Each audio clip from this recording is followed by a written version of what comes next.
మూసీ పరివాహక ప్రాంతాల్లో బీజేపీ నేతల బస్తీ నిద్ర ముగిసింది. కాంగ్రెస్ సవాల్ను స్వీకరిస్తూ కమలం పార్టీ కీలక నేతలంతా పలు ప్రాంతాల్లో రాత్రి నిద్ర చేశారు. కేంద్ర మంత్రి కిషన్ రెడ్డి తులసీనగర్లో బస చేశారు. ఇక మలక్పేట్, శాలివాహన నగర్లో ఎంపీ లక్ష్మణ్, ఎల్బీ నగర్లో ఈటెల రాజేందర్, రాజేంద్రనగర్, హైదర్ షా కోట్లో కొండా విశ్వేశ్వర్ రెడ్డి నిద్ర చేశారు. అక్కడ ఉన్న వారితో కలిసి రాత్రి భోజనం చేశారు.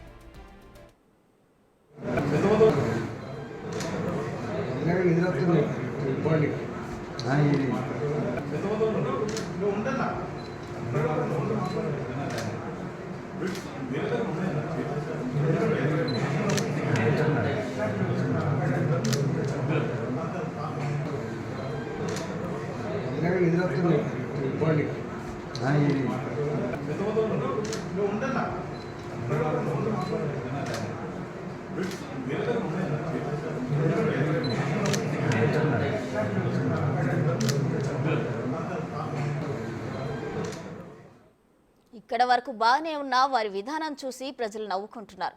సౌకర్యవంతమైన బెడ్లు అన్ని ఏర్పాట్లు చేసుకుని నిద్ర చేశారు. ఇక తులసీ నగర్లో బస చేసిన కిషన్ రెడ్డి సాక్సులు కూడా తీయలేదు. మరోవైపు దోమలు రాకుండా స్ప్రే కూడా కొట్టుకొని పడుకున్నారు. దాదాపు అందరి తీరు ఇలాగే ఉంది. ఇక ఈటల రాజేందర్ వ్యవహారం అయితే ఫోటోలకు ఫోజులు ఇచ్చేలా ఉంది. దీంతో వారి తీరుపై విమర్శలు వ్యక్తమవుతున్నాయి. అసలు బస్తీ నిద్ర ఉద్దేశం ఏంటి అని ప్రశ్నలు తలెత్తుతున్నాయి.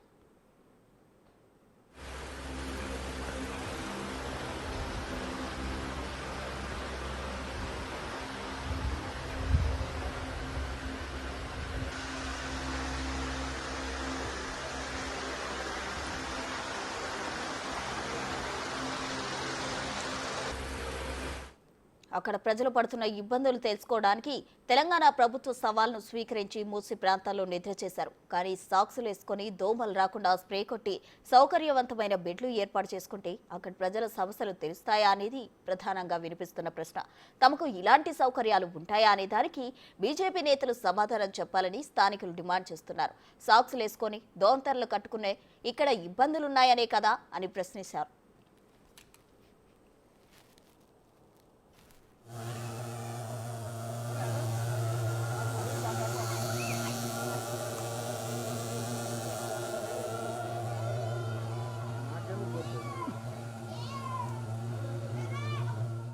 లగ్జరీ ఏర్పాట్లు చేసుకుని ఒకరోజు పడుకుంటే తమ సంస్థలు బీజేపీ నేతలకు ఎలా తెలుస్తాయని నిలదీస్తున్నారు స్థానికులు. ఇక స్థానికులు ప్రశ్నిస్తున్నట్టు అన్ని సౌకర్యాలతో ఒకరోజు పడుకొని అక్కడ సమస్యలపై బీజేపీ నేతలు ఎలాంటి రిపోర్ట్ తయారు చేస్తారనేది ఆసక్తిగా మారింది.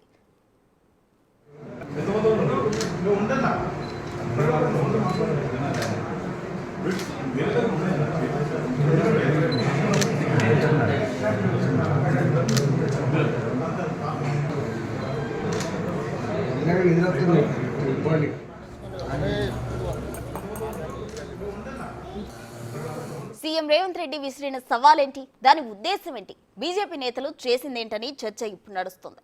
మూసీ పరివాహక ప్రాంతాల్లో బీజేపీ బీఆర్ఎస్ నేతలు 3 నెలలు ఉండగలరా? నాయకులు ఉండలేనప్పుడు అక్కడ ప్రజలు ఎందుకు ఆ మురికివాడలో ఉండాలని సీఎం రేవంత్ మొదటి నుంచి వినిపిస్తున్న వాదన. కానీ తాము ఆ మురికివాడలో ఉండగలమని నిరూపించడానికి బీజేపీ నేతలు బస్తీ నిద్ర చేశారు. అయితే డబ్బుండి సకల సౌకర్యాలు ఏర్పాటు చేసుకుంటే అక్కడ బతకగలమని బీజేపీ నేతలు నిరూపించారని ప్రజలు చర్చించుకుంటున్నారు.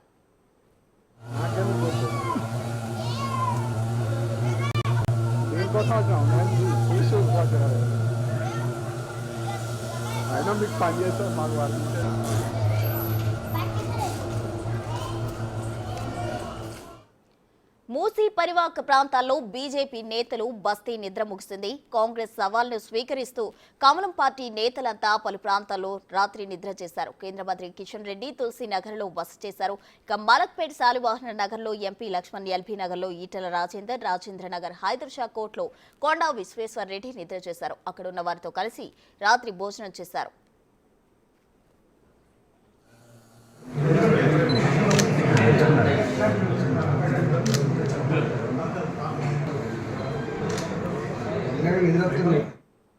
మూసీ నిద్ర కార్యక్రమం ముగిసింది. దీనికి సంబంధించి మరింత సమాచారం మా ప్రతినిధి వెంకట్ అందిస్తారు. వెంకట్, చెప్పండి. అయితే బీజేపీ వాళ్ళు నేతలు అయితే సవాల్ని స్వీకరించి నిద్ర చేశారు, కానీ వాళ్ళ తీరు చూసి మాత్రం ప్రజలు నవ్వుకుంటున్న సమాచారం అందుతుంది. దీనికి సంబంధించి ఏంటి, అక్కడ అసలు ఏం జరిగింది, ప్రజలు ఏమంటున్నారు?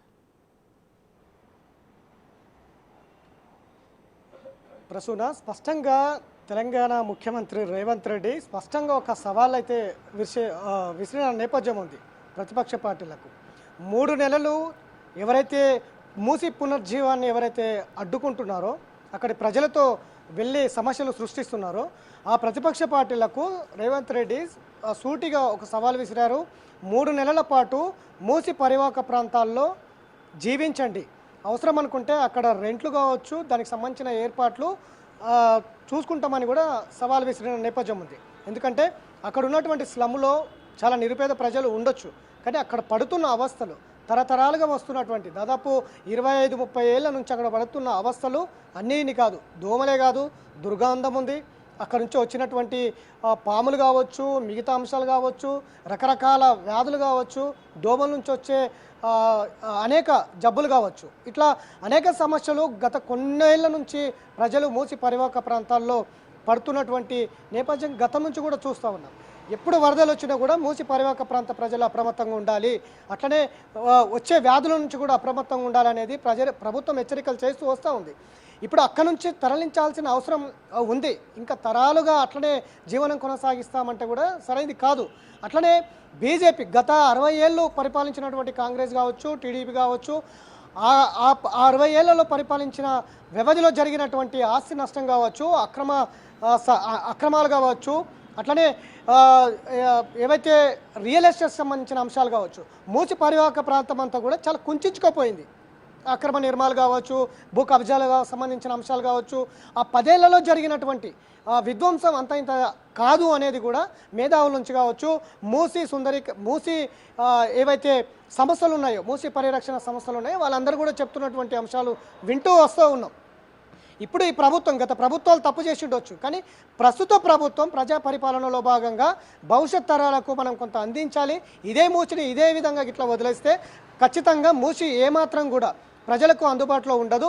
గతంలో మూసి అలా ఉండేది, ఇప్పుడు ఈ విధంగా మిగిలింది, రేపు భవిష్యత్తులో ఈ విధంగా ఉంది అని చెప్పుకోవడానికి మాత్రమే పనికొస్తుంది. కాబట్టి మూసి ప్రక్షాళన జరగాలి, మూసి భవిష్యత్ తరాలకు అందించాలి.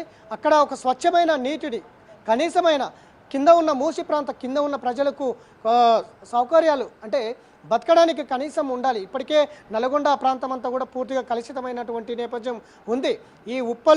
ఈ మెడ్చల్ ఈ ఉప్పల్ ప్రాంతాల్లో కిందికి వెళ్తే కనుక మూసి పరివాహక ప్రాంతాల్లో పండిన పంట ఏ పంట కూడా అక్కడి రైతులు కావచ్చు, అక్కడ ఉన్నటువంటి ప్రజలు కావచ్చు ఏది కూడా ఉపయోగించరు.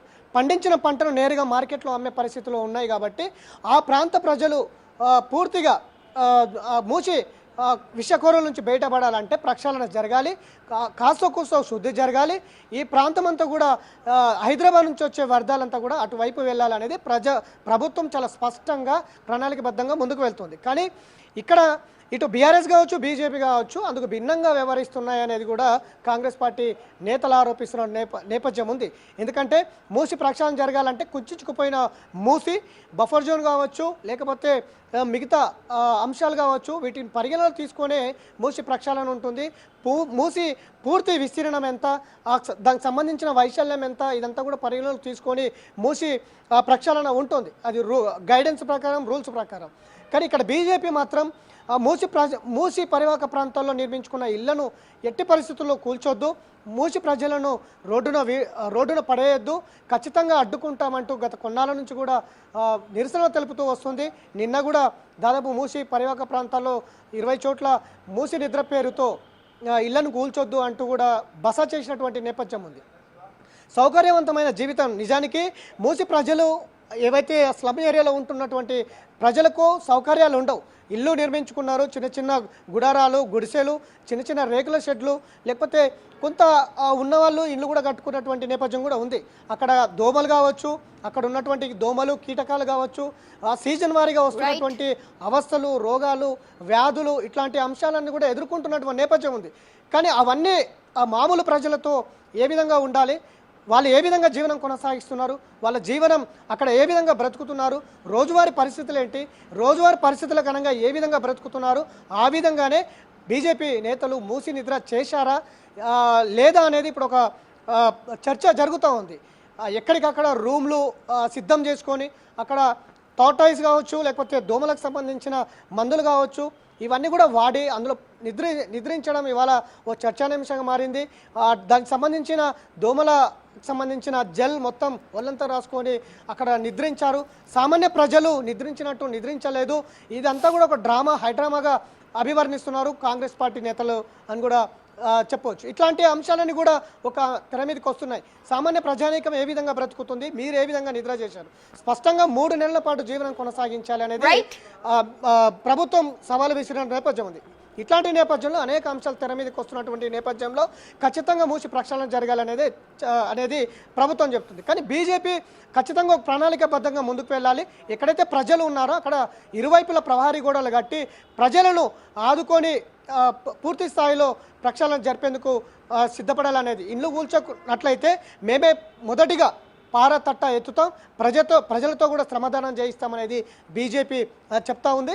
ఇట్లా సవాళ్ళు ప్రతి సవాళ్ళ మధ్యన సవాళ్ళ మధ్య మూసి ప్రక్షాళన అనేది ఒక రాష్ట్రంలో ఒక తెర మీదకి ఒక రాజకీయంగా ముందుకు వెళ్తున్న నేపథ్యంలో ప్రభుత్వం ప్రజల పట్ల ఈ మూసి పరివాహక ప్రాంతంలో ఉన్న ప్రజల పట్ల పునరాలోచన చేస్తుందా లేదా అనేది అయితే చూడాలి.